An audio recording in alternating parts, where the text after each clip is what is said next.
just one less. See me, they salute me, they ain't ready for that. Detroit verse, everybody. What's going on YouTube and all my Twitter followers that's watching? First and foremost, before I say anything, I want to send a shout out to Chris11 on Twitter for requesting a video about the roster update, and I'm gonna talk a little bit about Summer League. So, got a few things I want to go over about what I seen today in Summer League. The Pistons played Indiana and blew them out by almost 30 points. First of all, I want to talk about Stanley Johnson. Stanley Johnson has been beasting. I mean, absolutely beasting. Ever since I've been watching him the first game, I mean, just goosebumps, just ready for the season to start tomorrow. I feel like he got a really good chance to go in training camp and win a starting spot, going up against Marcus Morris. I mean, been having an excellent summer league. Today he had a double-double, 20 and 10. I mean, just at least 3 steals, 2 blocks, still passing the ball well. I mean, excellent summer league from Stanley Johnson. Stanley Johnson is a beast. The matchup between him and Winslow went well. I feel like Stanley won that battle. He was 4 for 5, came out with 14 points and 7 rebounds. I feel like he won that battle. More efficient. They had Winslow controlling the ball, basically playing the point guard. So he got up at least about 15 shot attempts. I believe he was 5 for 15. Got to the free throw line a lot. Pretty nice game from Winslow, but Stanley Johnson is just, I mean, he's dominating right now, and it's fun to watch. As far as the roster, like I said, I believe Stanley Johnson got a good chance to get a starting spot going against Marcus Morris. Marcus Morris is a pretty good player himself, but I feel like Stanley Johnson can take that next level, especially in training camp. I know they're going to work with his form for his jump shot, but everything else is a given with him. I mean, it's pretty much just his game. It's not nothing that he really had to work on. Blocking shots, getting in passing lanes. I watched this guy getting passing lanes for the last week, stealing balls, and I mean, everything else seems natural. He got a lot of similarities in this game to Kentavious Caldwell-Pope when he first came to the Pistons, with his ability to chase down shots and block people from behind and getting passing lanes. And so that's going to be a nice little group of young guys they're going to have on the court with Reggie, KCP, and Stanley Johnson. They're all ball hogs. They're ball hawks, not ball hogs, but ball hawks. They'll be getting a lot of steals, and even Andre Drummond himself plays passing lanes. If it's any Pistons fans watching this, you know that very well. I'm looking for this defense to be very well, very good defensively. But his ability to block shots is something that I didn't know too much about watching him.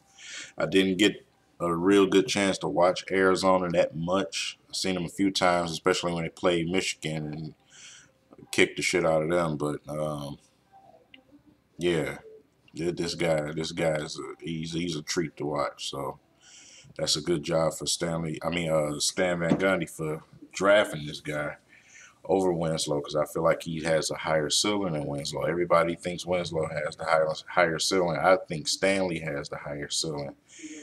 And this guy has a lot of natural ability already.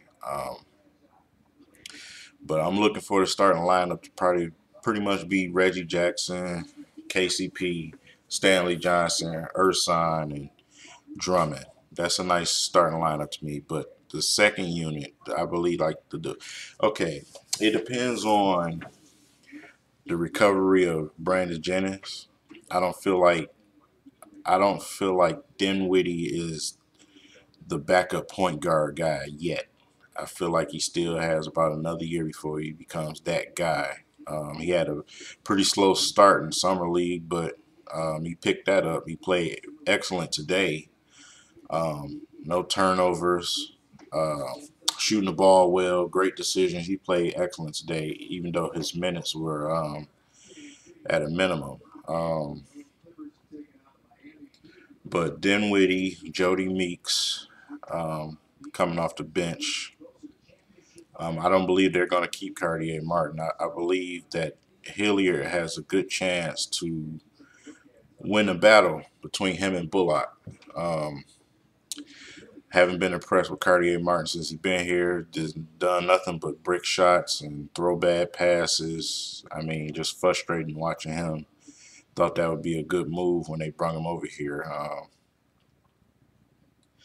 Yeah, I think Hilliard has a pretty good chance, especially showing his impressive shot in summer league. Even today, I think he has a pretty good chance. But as far as the backups, they still need another backup power forward. But I haven't had the chance to see Quincy Miller because of the freak accident that happened with the elbow he caught to the eye and broke his nose. So I mean, training camp will have to be the deciding point for what they're gonna do with Quincy Miller. I feel like he still has opportunity to be a special player. He has some great abilities for his size that you can't really find. But I feel like he has a pretty good chance to be a backup power forward. He's already putting pounds on. I know that's going to continue this summer. Um, but backup center, that's a question mark for me as well. I don't know what they're going to do with uh, Joel Anthony. If they're going to bring him back or not, I still haven't seen anything saying that they'll bring him back. Bynes, don't know too much about Bynes. Seen him with the Spurs. They were a nice unit off the bench with the Spurs, but I haven't watched Bynes that much. So um, Anthony Tolliver, I feel like he's probably going to be that go-to backup power forward.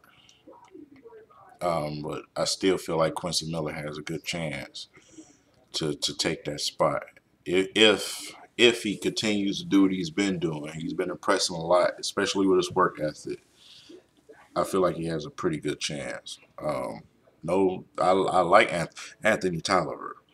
I like Anthony Tolliver a lot. I was happy with what he did last year, but I still feel like Quincy has a better chance. That's just my opinion. I don't know how you guys feel about it, but I love to hear about it in the comment section. What you think what the roster is gonna be like. But this is just my take on what the roster is gonna be like. I feel like next year they have a very, very good chance to make the playoffs. As a matter of fact, I believe they will make the playoffs because I haven't seen too many teams get that much better. I mean, a significant amount better this year. I mean, you had a few teams that got good draft picks, but free agency, only teams that I really seen get really better was Milwaukee. They're going to be scary. I have to deal with them. Of course, you got Paul George coming back, but I didn't see Indiana do too much. The Raptors got a few guys over there. I mean, Damari Carroll, and I mean, they got a few guys over there, but I still don't feel like the Raptors are going to take the next step. And I'm not just saying that being a biased Pistons fan, but like I said, Atlanta, I don't see it. I mean, Splitter, I couldn't stand Splitter when he was a Spurs, and I'm partially a Spurs fan because I like Tim Duncan. So, I mean, like I said, I don't see no teams that took big steps like that. Charlotte, they added Kaminsky. That's nice and all, but no. So, like I said, the Pistons, they were still in the mix after having a 5-23 start. And then the second half of the season, the injury to Brandon Jennings and then Reggie having to come in and adjust to a system. So they went on like a 10-game losing streak. But they were still in the mix. So, like I said, I feel like last year was kind of a fluke thing for the Pistons.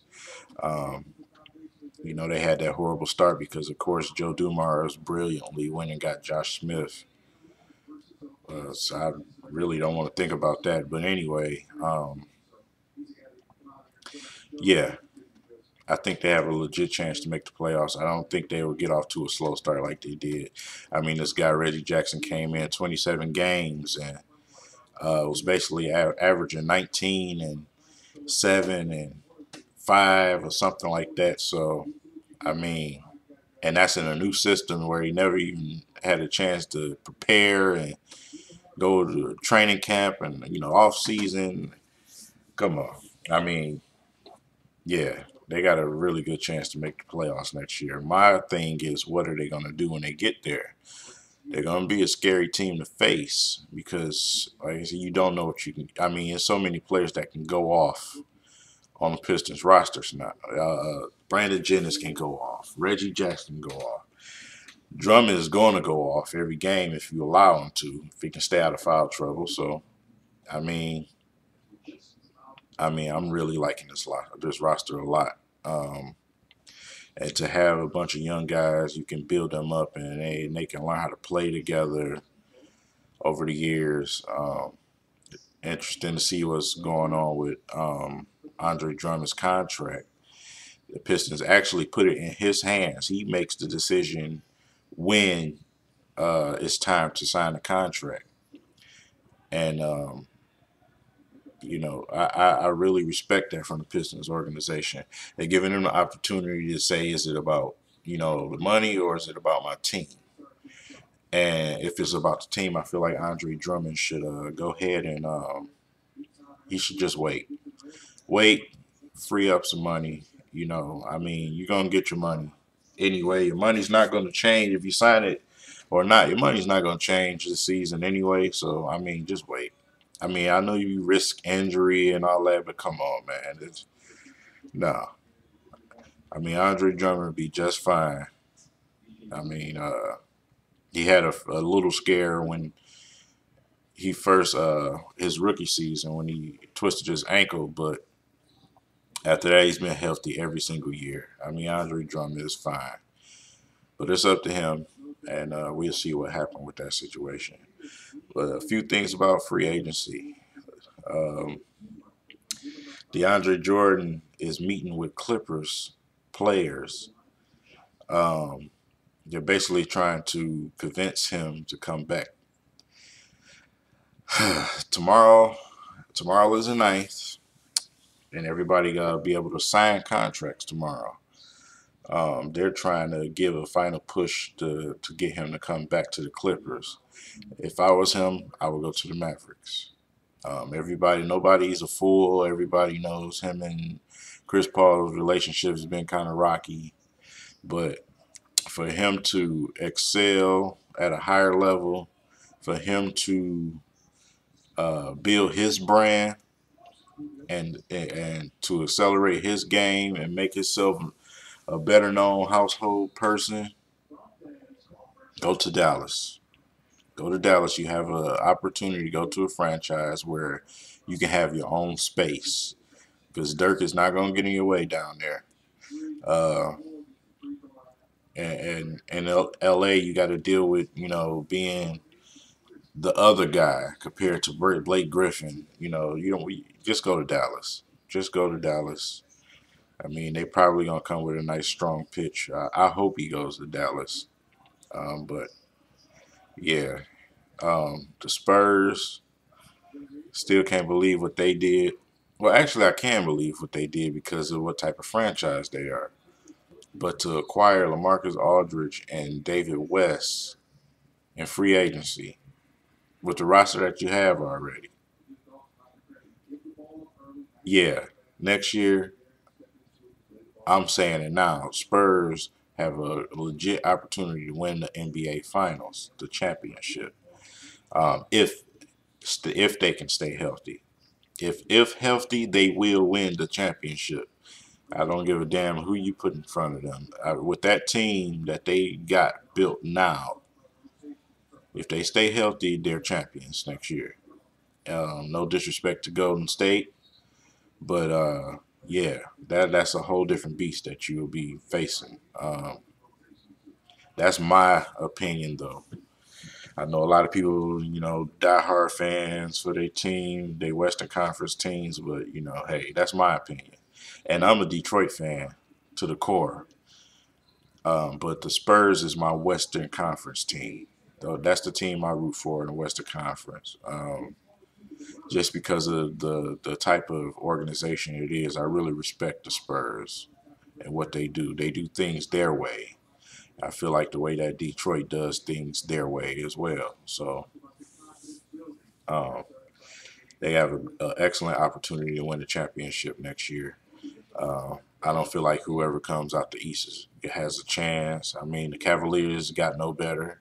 They brung a bunch of guys just like they had last year. I mean, pretty much no help for LeBron. D Wade went back to Miami. So, I mean, I don't know. I don't even see Cleveland going to the finals next year. A lot of these teams are better this year. Cleveland is not going against a lot of injury riddled teams, or I feel like if Derrick Rose can get better this year, the Bulls might have a chance to do a little something. But it's a lot of new up and coming teams that I feel have a good chance to make the NBA Finals next year. You never know, but hey, I'm not just gonna be a shoe in to pick Cleveland to go back to the finals just because it's LeBron James. LeBron James has let his fans down time and time again, and I know this personally because I heckle him all the time about it. It just seems like to me in the big moments, this guy rather give the ball away, pass the ball instead of take over the game. He doesn't have the same killer instinct like a Kobe or Jordan or somebody of that caliber or Iverson, somebody of that caliber. He won't take over the game. He will play an excellent game all three quarters, but at the end of the game when it's time to get stuff done, I feel like he's too passive. And that's my opinion. I know there's a lot of diehard LeBron fans out there that's probably ready to cry because of what I'm saying. Oh, LeBron, you're the great, you're the king. Well, kings win battles. Kings win battles. Kings don't have to go and unite with other kings just to win that battle.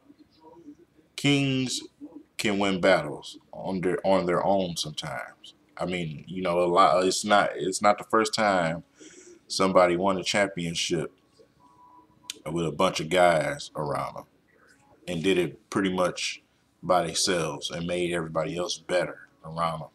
That's happened before. So, like I say, I don't give him no slack. That's just how I am because it's not just because I have a hate for LeBron James. It's the simple fact of how much people talk.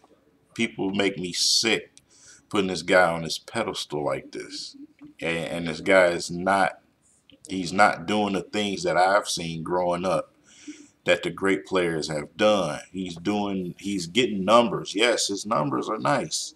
Stats, that's well and fine, but big moments in games, game winners, clutchness. I mean, only one or two times I've seen him win game winner shots. That was this year and that was a couple of years ago when he had a game winner. But I mean, come on, man.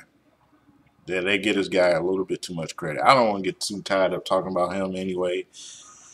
Uh, but yeah, the Pistons have a very nice roster. They have a very nice roster. Nice and quiet free agency.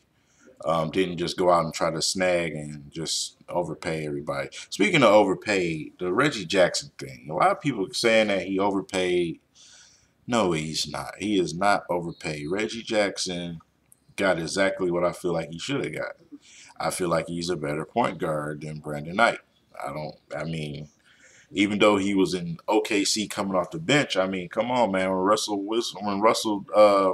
Westbrook went down, who was the starting point guard and who was playing great? You see what I'm saying? He stepped in and he stepped up like I mean, he's been doing it for the longest. They said the same thing with James Harden. You know, he was a guy off the bench. I mean, come on, same situation. Yes, this guy. Everybody that watched basketball that have good sense knew that this guy could have been a starter. So I mean, come on, man. He's better than Brandon Knight to me. So I mean, the 80 million. They just, oh, it's 80 million. Well, a lot of people out there don't have the knowledge to realize that the salary cap is getting ready to explode. So it's really not that much money like people is complaining about.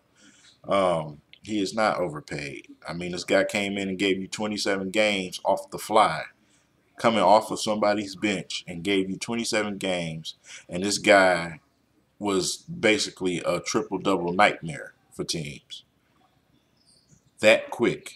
I mean, so I mean to say, oh, he overpaid, I got questions about. I mean, what do you have questions about? What are you watching? What are you honestly watching the games? Are you if you're not a Pistons fan, then don't comment about it because you don't watch our games. You don't watch what Reggie Jackson does. You're listening to what somebody else is saying, and then you want to give your input and your opinion when it doesn't count. So let us give opinions about our team. No disrespect to nobody out there, but that's just how it is. I mean, the contract with me, I'm just fine with the contract. I'm interested to find out how much Andre Drummond is going to get paid. I feel like he deserves his 130 if that's what it's going to be. He deserves every damn penny of it. I feel like he should have been an all-star. I don't know how the hell Joakim Noah was an all-star um, when Andre Drummond got snubbed. So I mean, hey, just my opinions, but I already went on for about 20 minutes. Don't want to have y'all on here all day. Just wanted to give my opinion. You know, I haven't did a video in about a week. Been working a hectic schedule at work, so um, just keeping up on what I could and collecting things. And this is just the update video and a review about that. So uh, if you have anything, leave it in the comments section. Any questions or if you have any opinions, then hey, we can go at it in the comment section. I'm up to it if you are one of those type of people. So I appreciate you guys watching my video. Like and subscribe if you appreciate my opinions. And I guess I'll see you guys probably in a couple of days. Be safe.